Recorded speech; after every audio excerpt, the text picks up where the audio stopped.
Brave New World by Aldous Huxley. Brave New World takes place in an ideal futuristic society. Every aspect of life has been carefully thought out to ensure maximum happiness of its citizens. Through clever use of genetic engineering, brainwashing, and recreational sex and drugs, all of its members are happy consumers. People are no longer born, instead they are created in bottles, which removes the emotional roller coaster of marriage and family. To ensure everyone has a role in society, children are conditioned into a certain caste. The 5 castes are Alpha, Beta, Gamma, Delta, and Epsilons. Alphas being the best, and Epsilons being the lowest caste. Each caste is conditioned to have a certain appearance, likes, and dislikes, as well as thoughts.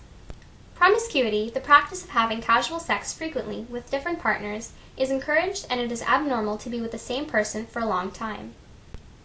If a citizen is ever feeling discontent, they can always use Soma, a worry-free drug. There are no negative side effects, rendering it a perfect solution to temporary unhappiness. This new world seems flawless, but it is missing one thing: freedom. Bernard Marx, a citizen of the New World, isn't happy.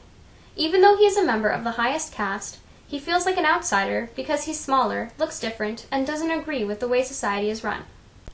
The only one who understands him is his good friend Helmholtz Watson, who shares the same sense of being different.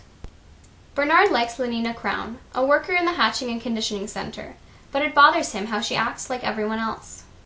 Bernard decides to visit a savage reservation with Lenina, where the old, imperfect way of life still continues. He asks the director of the hatching and conditioning center for permission to go. The director agrees and tells Bernard about his last visit to the reserve where he lost his girlfriend Linda. When Bernard and Lenina visit the reserve, they meet a young savage named John who doesn't look like the rest of the savages. Bernard realizes that John is the son of the director, whose girlfriend became pregnant before she was left at the reserve. Interested in exposing the director, Bernard brings John the savage and his mother Linda back to the New World. Linda spends her days high on Soma, while Bernard shows John around. John becomes popular, but he doesn't like the New World. When Linda dies, John becomes enraged and causes a scene in which Helmholtz and Bernard are called. The 3 of them are brought to Mustafa Mond, who is one of the world controllers. He explains why society works the way it is, and sends Bernard and Helmholtz to different islands. John decides to live in a deserted lighthouse in the countryside. He enjoys the solitude, but crowds and reporters disturb his peace.